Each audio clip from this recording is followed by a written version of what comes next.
The first thing we see is look at verse 18 in your Bibles.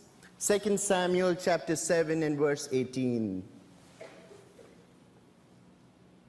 Then King David went in and sat before the Lord, and he said, "Who am I, O sovereign Lord, O Jehovah Elohim?" Picture the scene, friends.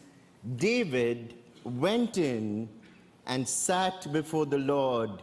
He's sitting before transcendent God, and he asks the most rational question any human can ask.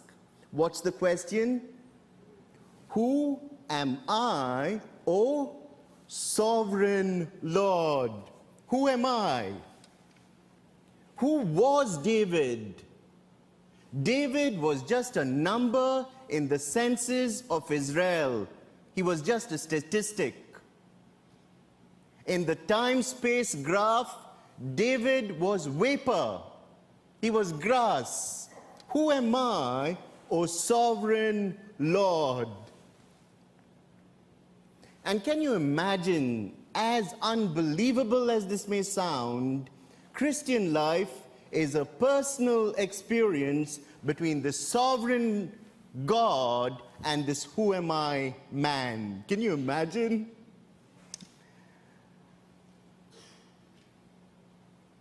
Listen to this prayer of David. It is not a religious statement. It is not a pious statement. It is not a sanctimonious statement. It is not an external statement. It is a statement of deep shock, astonishment, amazement, of wonder at how God could take a shepherd boy and make him king. Who am I, O sovereign Lord? Can I ask you a personal question, not your neighbor? When last have you asked this question? Who am I, O sovereign Lord? All objective comparisons, listen carefully, all objective comparisons must be done with God as the reference. I repeat, all objective comparisons must be done with God as the reference. I've said this in our South Asian congregation before, some of whom are here with us this evening. An old Chinese proverb which says, if you want to know what water is, don't ask the fish. If you want to know what water is, don't ask the fish. A fish has not done an objective, comparative, analytical study between water and land. The only environment a fish knows is water. The only existential reality a fish knows is water. A fish, by the way, knows existentialism better than most Kantians know. A fish doesn't live by abstracts, by Hegelian abstracts. If you want to know what water is, don't ask the fish. If you want to know what India is, don't ask the Indian.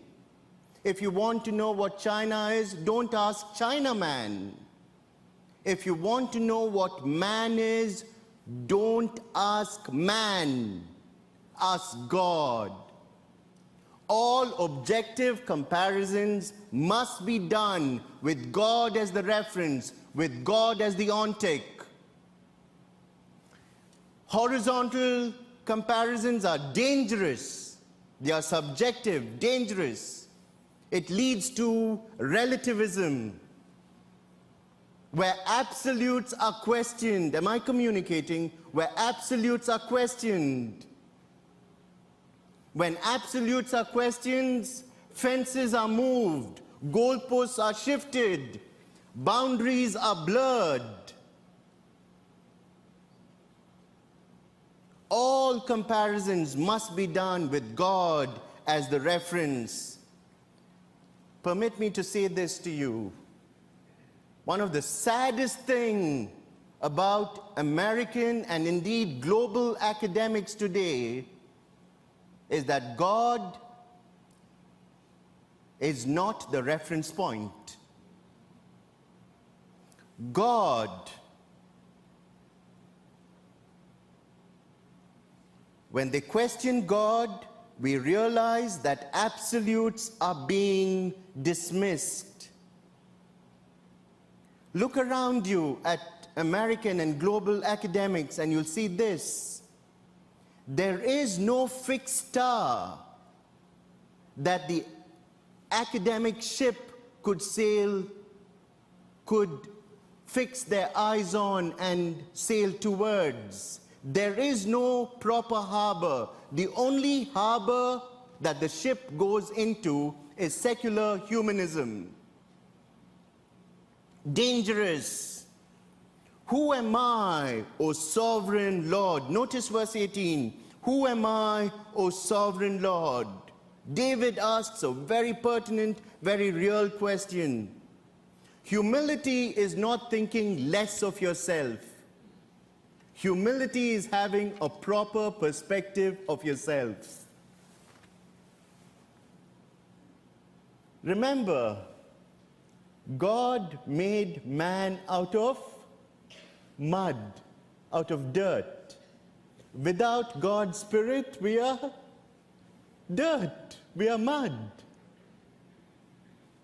It's interesting because God specializes in using ordinary people.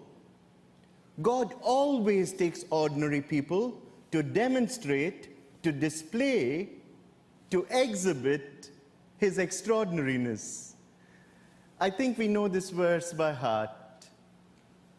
2 Corinthians chapter 12 and verse 9. Turn to it quickly. Keep your finger here in our chief text and turn to 2 Corinthians chapter 12 and verse 9. How does it read?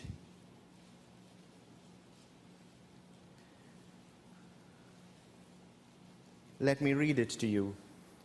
In our South Asian congregation, the congregation reads, "But he said to me, my grace is sufficient for you."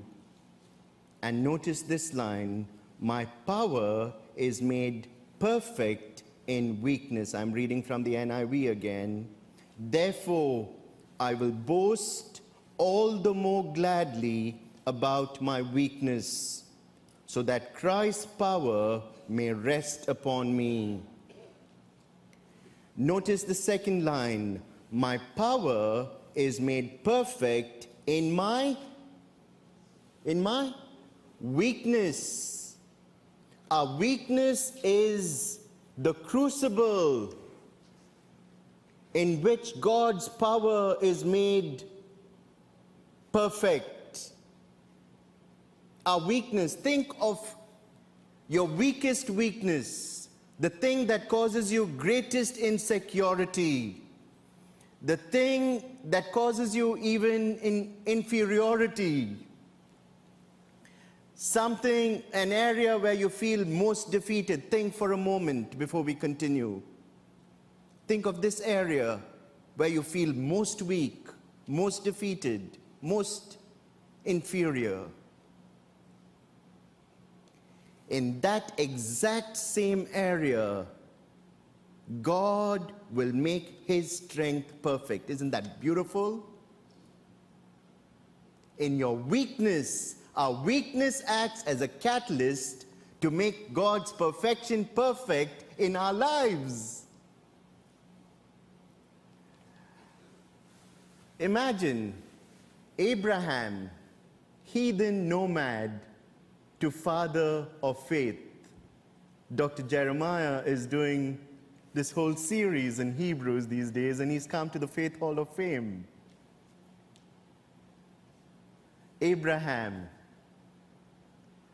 Jacob, a two-faced cheat, to Israel, the Prince of God. Samuel, His mother was accused of being a drunk, remember, we know? Eli's office boy. To David's mentor.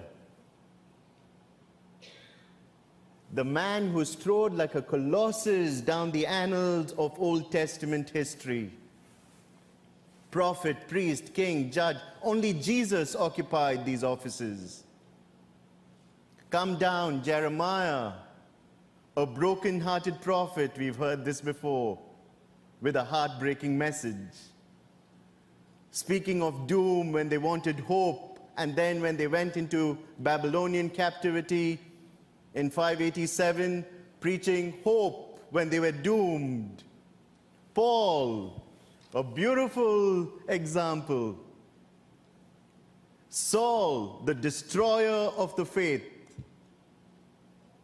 And then Paul, the greatest defender of the gospel. We can go, the list goes on.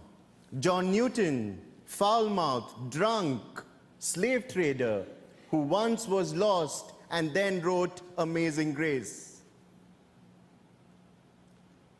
Beautiful friends, God takes our weakness and makes his perfection perfect in that weakness. God uses the least to do his best. Those of us in the ministry know this. God takes the least to do his best. Only in weakness is God's strength made perfect. God uses weak people, and that's why I am here. God uses weak people. David had a clear perspective of the frailty of man. And more importantly, David had a clear perspective of the sovereignty of God.